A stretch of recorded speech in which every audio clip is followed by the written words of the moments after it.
And so now there's this thing where Japanese kids can't go to school. It's an issue of racial and national pride for the Japanese. And so Roosevelt has both sides over. Has the Japanese leaders over, trying to get their kids on school board, or trying to get their kids in school, and has school board leaders over. And he comes up with this plan called the Gentleman's Agreement. Remember I said that Roosevelt loved being gentlemanly? That your word was your bond. When you said something, it was as good as law. And they agreed in the Gentleman's Agreement that the Japanese kids would go to school in San Francisco. This was a couple years after this horrible earthquake had really reduced the resources of San Francisco. So the kids would go to schools, but they were going to start limiting Japanese immigration.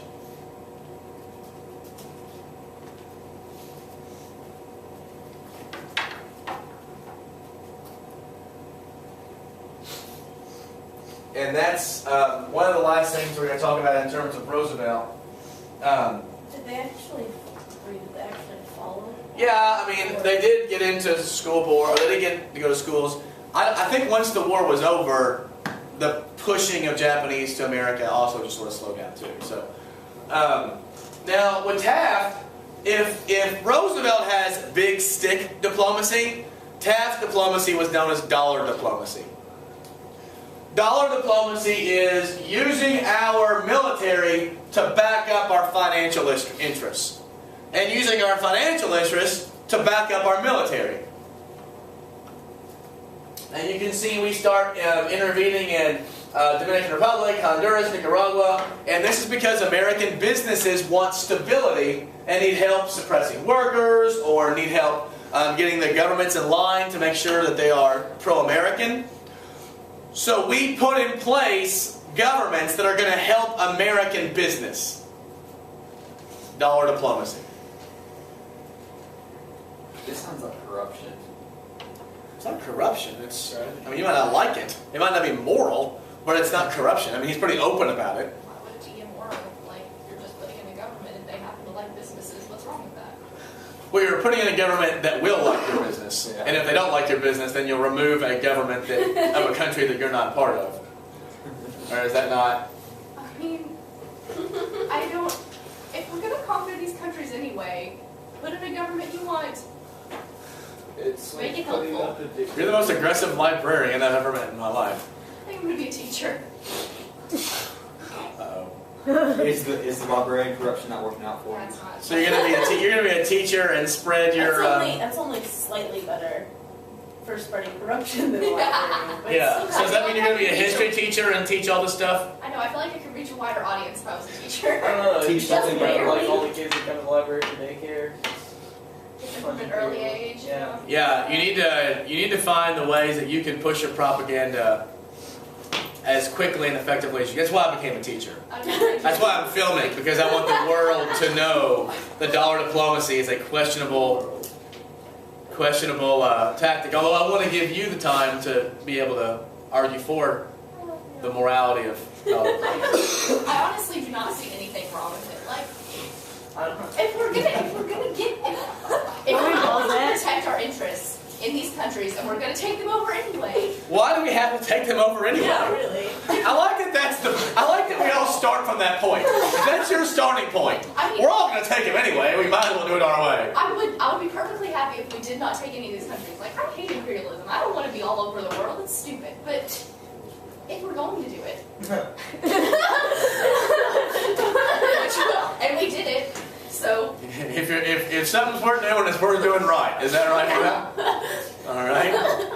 And then I don't like it, but by golly, if we're gonna do it, we're gonna do it I right. think it's immoral. But if we're going to be immoral, let's be Darth Vader. exactly. I don't think we should be imperial, but if we are, let's build a Death Star. That's why they call it the Empire, by the way. Because they're imperial. These aren't the countries makes you're looking for. You putting 2 and 2 together on that one now? Right. That 33 ACT's never like coming out. Oh boy. I can't open doors either, so it's not like this one line.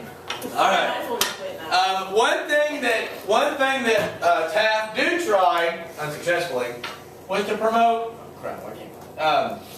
No, can't see it. was to promote a Manchurian railroad going through Russia and through Manchuria.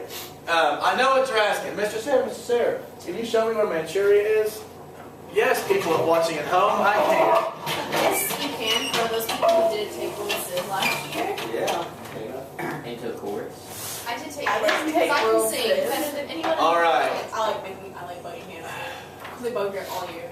All year last year. I saw them like maybe 12 minutes of the entire year last year, and every All right, single- here is a handy-dandy World War II map. World War II, the first movement of Japanese imperialism or aggression was Manchuria, which is the northern part of China. Now, you may remember the open door policy map that I showed you earlier, that Russia actually had access to northern China. We know it's Manchuria. And Taft wanted to be able to tap that because he wanted to mark it into the inner parts of Russia and China, right? But if you're Russia, are you going to be like, yes, I want to join, I want to allow you to get part of something we've already built, to come into an area we've already colonized? No, that's not going to happen. Where did he go?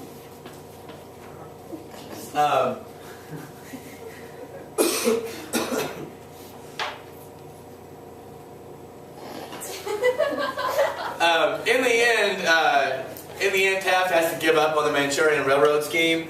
But what it serves as an example of is an attempt to expand dollar diplomacy. We've already got it in Latin America, where America is now a gigantic colossus. Although I guess the word colossus by nature implies that you're big. Right. Small colossus. A tiny molecule. And serves as that. So we have big stick diplomacy and we have dollar diplomacy. The dollar diplomacy, as you can see here, is especially effective in Latin America. Why would it be more effective in Latin America than it would be in China? They're weaker. The countries themselves do not have the same kind of military. Stable. Yeah. And we're closer too, right? So we can impose our will on these Latin American countries much more effectively than we can in China, where we're pretty much just having a trade. And it's hard for us to open up our own sphere of influence as well as we might like. So there's that. Now, tomorrow we're going to get into Wilson and his moral diplomacy.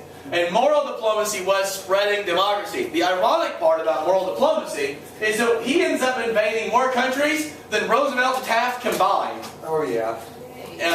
And we'll learn about that with Mexico. But if you look at your essays, get your essay questions out.